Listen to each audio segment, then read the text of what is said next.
Hi friends, thank you for coming along to this video. I think this is number 10 in the series as I'm trying to get recordings down of all these.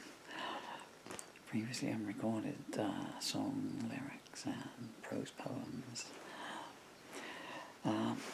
This one doesn't have a title. I'm going to call it Until My Thoughts Clear. As in with the other videos, I'm going to be a 5-second gap, then I'll give the title so I can put time breaks in. Until my thoughts are clear. Well, you can cry your tears forever, but they're not going to change a thing. Tell me the trip can only get better, but soon the phone's gonna ring. But we've turned the table over. The band's picked up and gone. There's someplace else I want to be, with my guitar and songs. You can see that we've both been deserted, but then we've thrown so much out. And all we're hearing now are echoes of the sounds we heard about. The air is stale and heavy. It's too hot to breathe in here. I don't want no one to follow me until my thoughts are clear. Maybe when you've spent some time alone, you'll see things in a different light. Maybe if you forget what you have learnt, you'll come out of this all right. It's no good feeling bitter. Words don't get remembered long. Oceans come from fledgling rivers. Hope that helps you get along. Who do you remember when you walk down the streets you once lived on?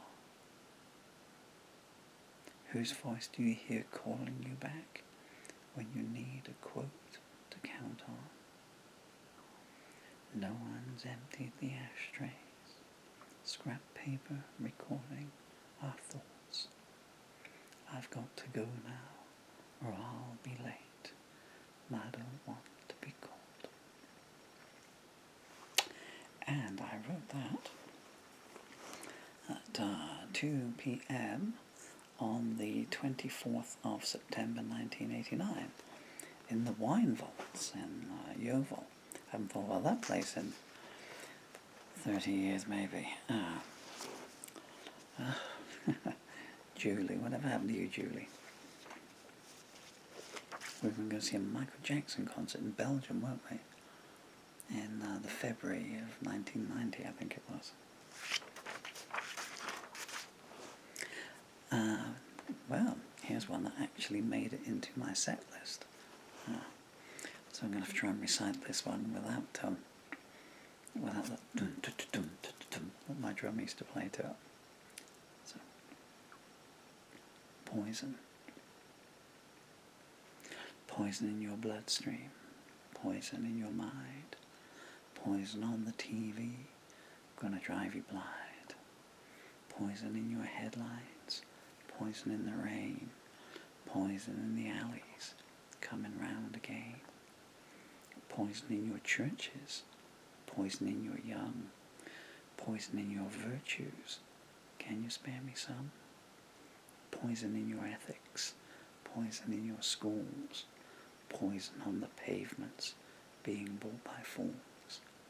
Poison in your actions, poison in your books, poison in your children. Won't you take a look? Poison with your profits, poison by your greed. Poison by your hatred of colour, race and creed. So I now know that I wrote Poison in, I'm guessing, September 1989. For some reason not all of these have annotations on them. Very few of them do, in fact. Goodness me.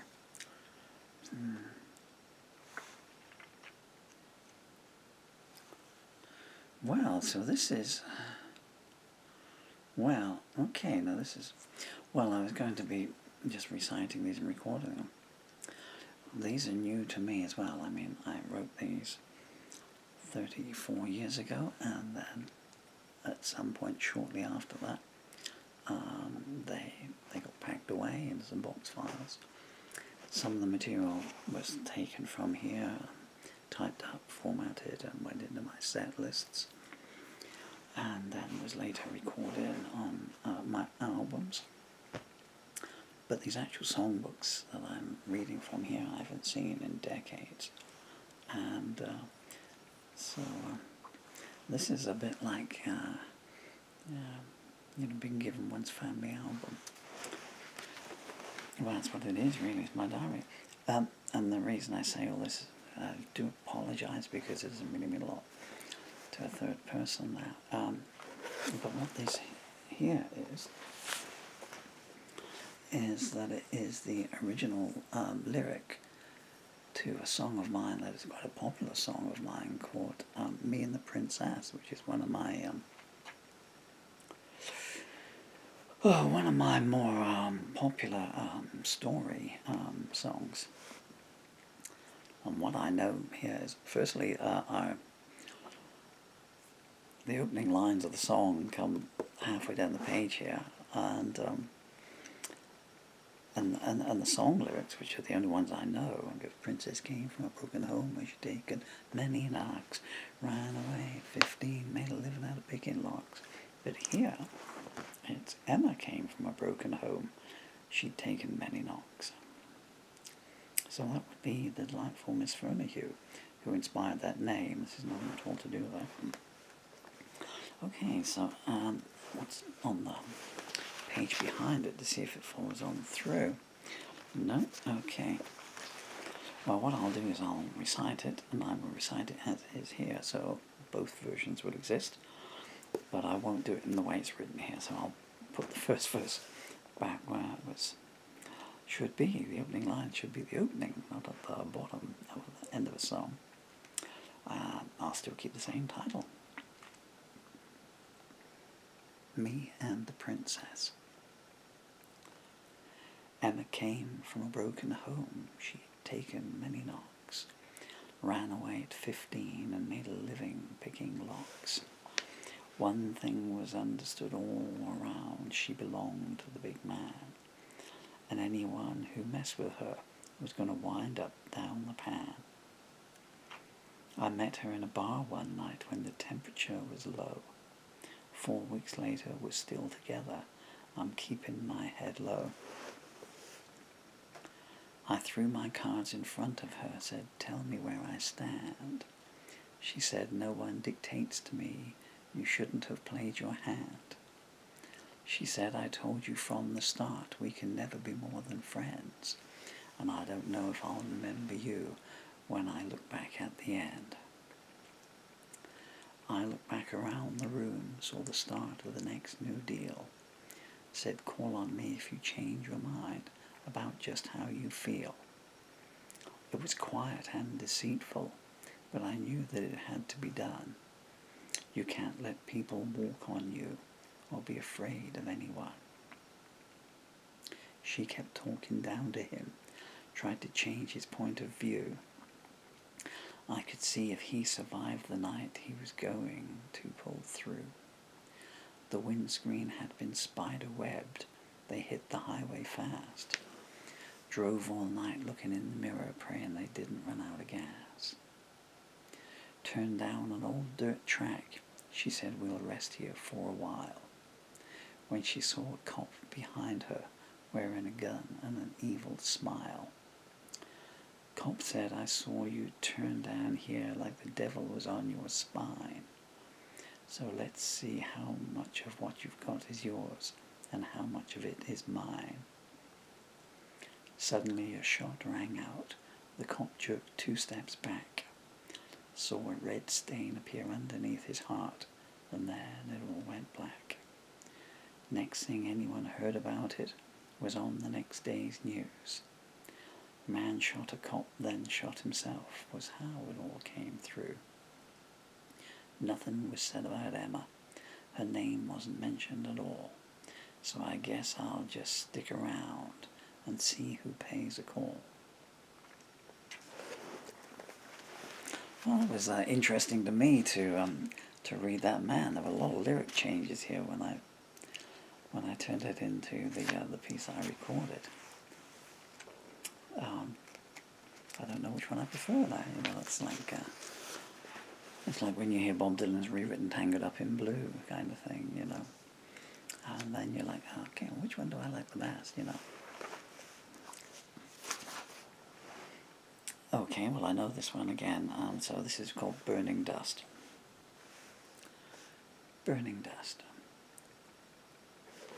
For all the pasts that never were, for all the muted, sad, sad times, for everything that didn't make sense, the wasted envy that just ate us up, for all the things that could have been, for all the barren shadow nights, for all the dawns that passed unshared, bitter tastes from a golden cup. And sometimes you get to thinking, and then sometimes you have to think again, and suddenly another time has come around with promises of where and when. For all the seeds cast to the wind, for all the fog-bound gaslight streets, for sympathy wrecked upon the rocks, the curtains drawn that hide so much, for all the things that we said, for all the thorn bush barter thoughts, for reason lost time and again, the straws at which the drowning clutch. And it could have been awesome, and maybe the tears that fall will always ball, or it could have been the next time, and maybe what is gone has gone deep inside. Well, maybe. Burning dust. Well, maybe. Again, I got thrown a little bit out there by the closing lines, which had changed in the finished song.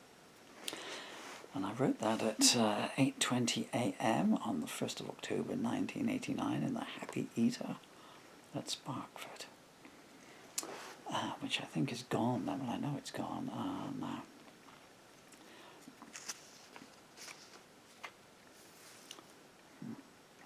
I'm sorry, I'm just reminiscing because I met my first wife there, and we worked there for a while. I'd been run out of town where I used to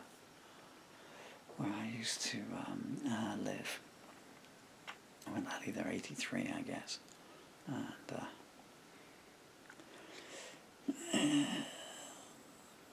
there was a posse of evil on my tail. I met this lovely lady there called Susan. Hi, Susan Bernice. Won't give your last name away. And we were together for 4 years, 3 of which were wonderful. But by the 4th year, I tried to settle down, do the job thing and the coming home from work thing, and doing the wallpapering and doing the house up thing and all that kind of stuff.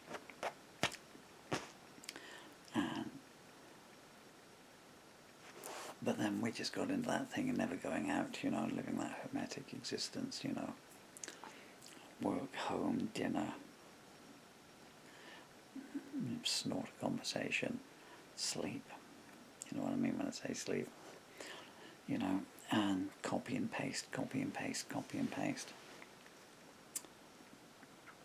And there was quite an age difference between us. Pro rata, I think Susan was 4 or 5 years older than I was when I had been there. I don't know, 22, I guess, something like that. By about 86, I really wanted to go back home and play some concerts. Because what had happened was Christmas, the Christmas beforehand. She'd asked me what I wanted for Christmas, and I was half asleep, and I said,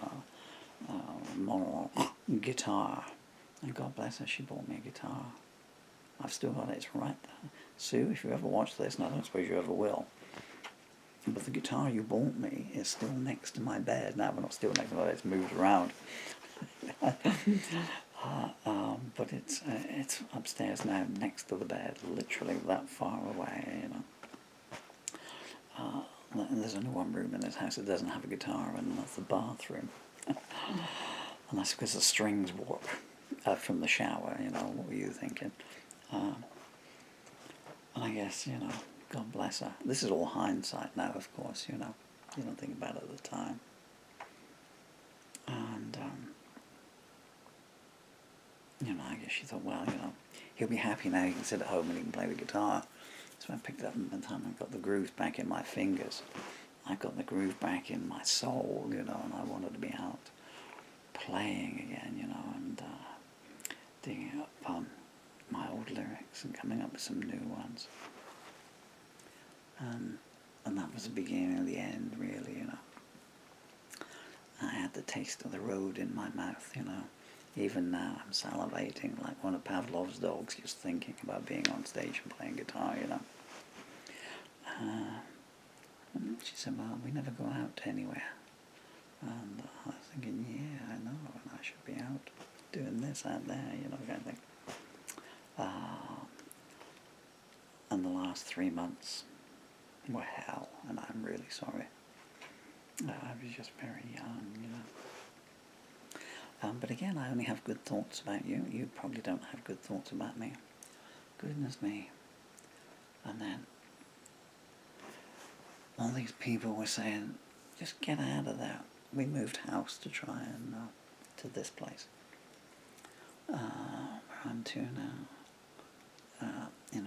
To try and change things. But she was working, the place where I met her, which was called the Frying Pan Cafe on the A303. It burnt down, man, was that ever a place. How many anecdotes would you like to hear about that joint? Oh my God. I mean, this was 83, but it was still 1953, just run by spivs. And it was probably the last days of the roaming empire. These lorry drivers, they're like a lawless breed, And if you can hear that creaking, it's because there's a light behind me that's just about to fall over, I think. I might follow suit. And it was just like all the cliches that one would see in those old... Ever see that movie Hell Drivers? Patrick McGowan and Sean Connery, Herbert Lom, the great Stanley Baker, a very youthful Jill Ireland in that as well. And what a cast list, huh? When was that? 55, I guess, Hell Drive. But it was just kind of like that, They would pull up, and it's just like everything falling off the back. And we were told, run by this old army guy, ex-army guy, and his Smithers, who is like his little henchman. Neil was a nice guy, actually. But as long as it was a touch paper from him being a nice guy to him just pulling a cudgel out and hitting you over the back of the head of it as soon as you walked away if you'd upset him, And you were told at the interview, and any stealing, you're out. Any trouble, you're out. You eat too much. If I catch you eating chips behind the counter, you're out. All this list of things, you're out. You're like, oh, God, this must be a well-known place, I think. And it was just like Crook Central. The guy who owned it was, I think he spent a lot of time in Spain, he was on the run from the law. And there were so many bad deals going down there. It was so dodgy. All the employees were just robbed blind. The wages were absolutely atrocious. I needed somewhere to live, and it was the only place. I literally found it in a newspaper one day. With the turnover of staff was just unreal. And I think a lot of them left in body bags as well. And I needed somewhere with accommodation, and because I was getting a bit old then for sleeping in bus shelters and everything, like I've been doing for a couple of years. I really want to be going back into the squats because I was living in a squat, and if you've got to self-evict yourself from a squat, then you know that you're highly down on your luck, yeah. Especially if the squat was Chester House in charge, and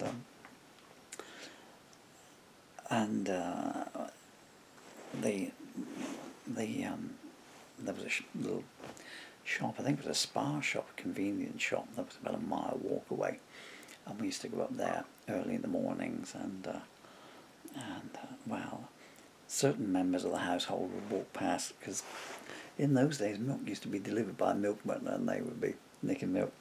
Steve Core, he got arrested for stealing milk from the doorsteps, and his defence in court was that he'd a stray cat who we called Rover, God bless Rover, had wandered in from the house. He only lived like about 5 doors away, and his defence was this stray cat had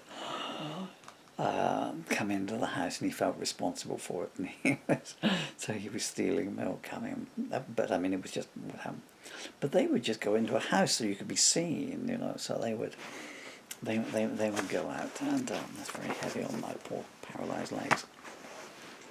So they would go out, and well, for a start they'd only go 2 doors down because they were so blasted lazy, I mean, although I was like 21, I was like a grandfather of these guys, kind of thing, because they were 16, 17, and 18,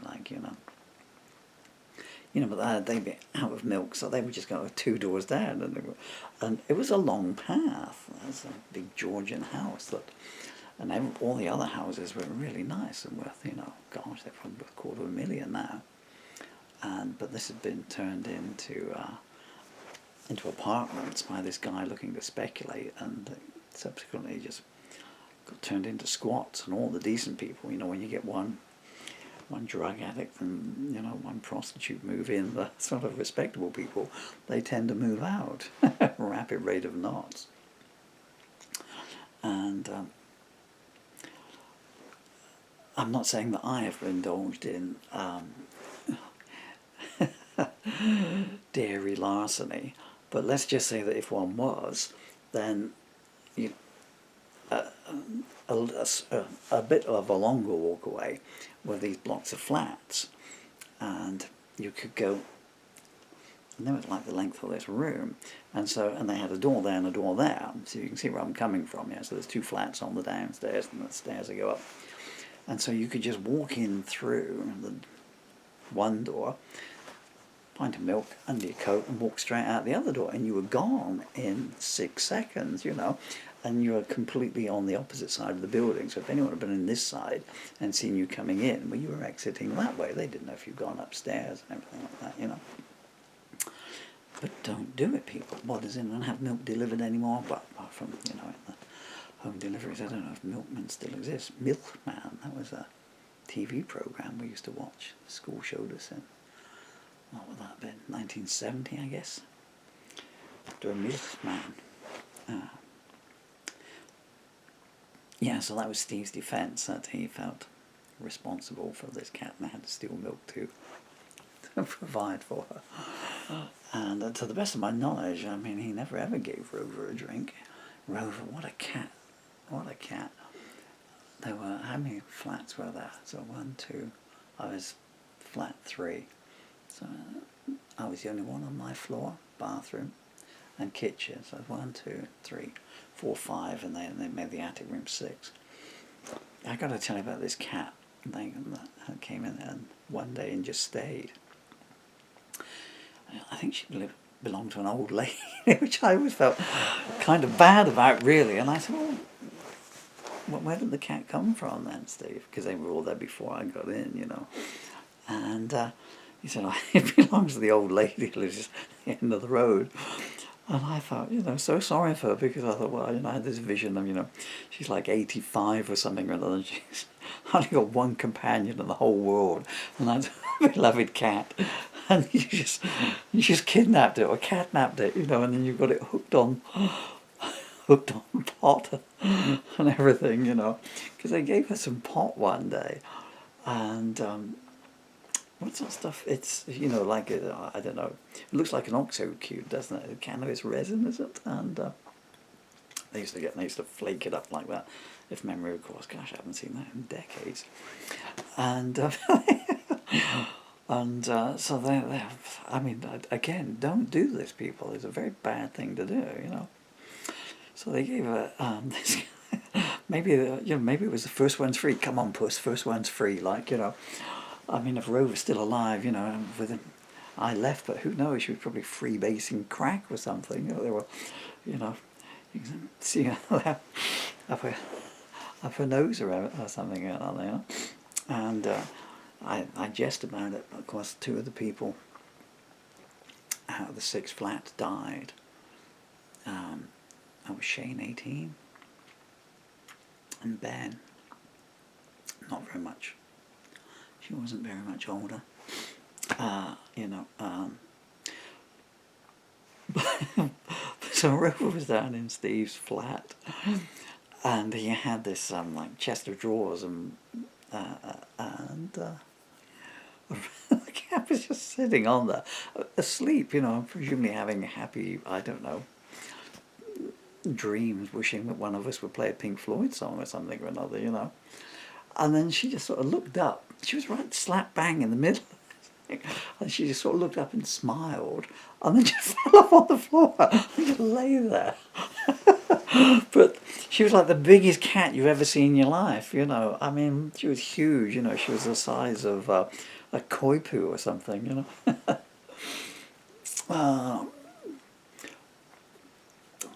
Yeah, that's what I was saying, you know, she belonged to this old lady. And the old lady used to walk past and harangue and shake her walking stick at, "You got my cat, give me my cat back," you know.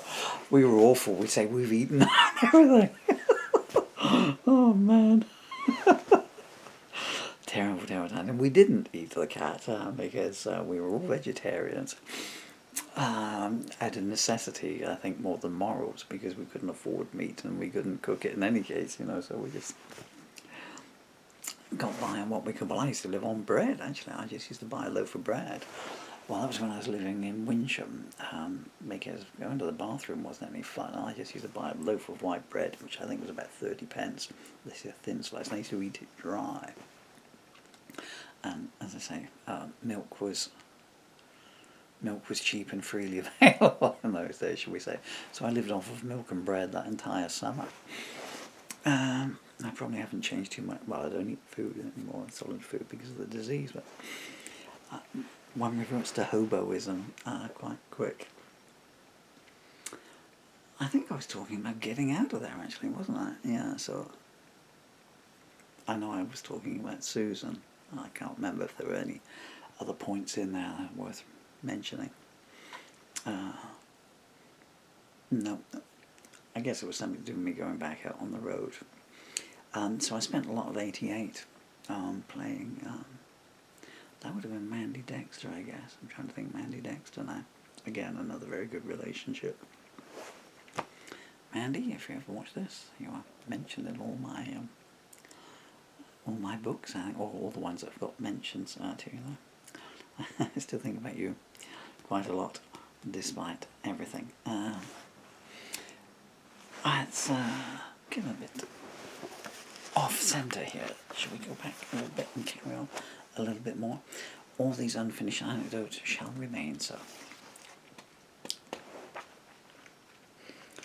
Happy Eater, that's how I got onto it. Yeah, so I wrote that, the Happy Eater at 20 past 8. What was I doing in a Happy Eater? The handy thing about Google now is, of course, you can Google these things if one so chooses. So that was presumably a Saturday or Sunday. It's very rare for me to go to that kind of establishment. I don't know. Whatever, I got a good song out of going there. Okay, this is called, well, yes. It's strange to see these things I've never seen before, and I'm trying to think, what was I thinking then? Anyway, so how much time we got left on this file? These files change over every 34 minutes. So, things I would do for you. I would write poetry about you on loose scraps of paper and keep them under my pillow. I would shave every day. I would stop being ignorant and selfish and judgmental. I would regret not knowing you sooner. I would cycle to London to see you and tell you I was just passing. I would apologise for being bold. I would learn to drive so that I could drive past your door at 3 o'clock in the morning. I would wish that I qualified for a mortgage. I would mention your name in conversation to all of my friends. I would make your name the topic of all my conversations. I would write your name on the back of my hand and sleep with it written there. I would paint some new pictures and dedicate them all to you. I would join a band and dedicate a song to you on stage every night. I would surrender my newfound innocence to you. I would miss you all. Goodness me. Hey, I'm dying of motor neuron disease. I don't need a heart attack as well. I was quite involved in this. I'm not seeing this. This is really puzzling me. I've got time to go back to the start. I've got time to go back to the start. Let's just see if I can get this. Okay. Things I would do for you. I would write poetry about you on loose scraps of paper and keep them under my pillow. I would shave every day. I would stop being ignorant and selfish and judgmental. I would regret not knowing you sooner. I would cycle to London to see you and tell you I was just passing. I would apologise for being bold. I would learn to drive so that I could drive past your door at 3 o'clock in the morning. I would wish that I qualified for a mortgage. I would mention your name in conversation to all of my friends. I would make your name the topic of all of my conversations. I would write your name on the back of my hand and sleep with it written there. I would paint some new pictures and dedicate them all to you. I would join a band and dedicate a song to you on stage every night. I would surrender my newfound innocence to you. I would miss you all the time, but never admit it, at least not to you. I would read The Sun if you asked me to. I would read your letters before reading the Jesus and Mary Chain interview. I would try and become a well-known public person so that I could ask you to marry me and have my children. Well, I have no idea. You have any ideas on that? That's just completely beyond me, that one. I mean, I don't know if I did go bold in 1989 and it all grew back or something or another. I could drive then. I would cycle. Oh, no, that's absolutely weird, that one. Anyway, this file is full. I think I only got about 3 works recorded on that, but anyway, they're all down. And I've enjoyed your company, even though you're on the other end of the internet. Wherever you're to in the world, may you only know peace, love, happiness, harmony, and respect.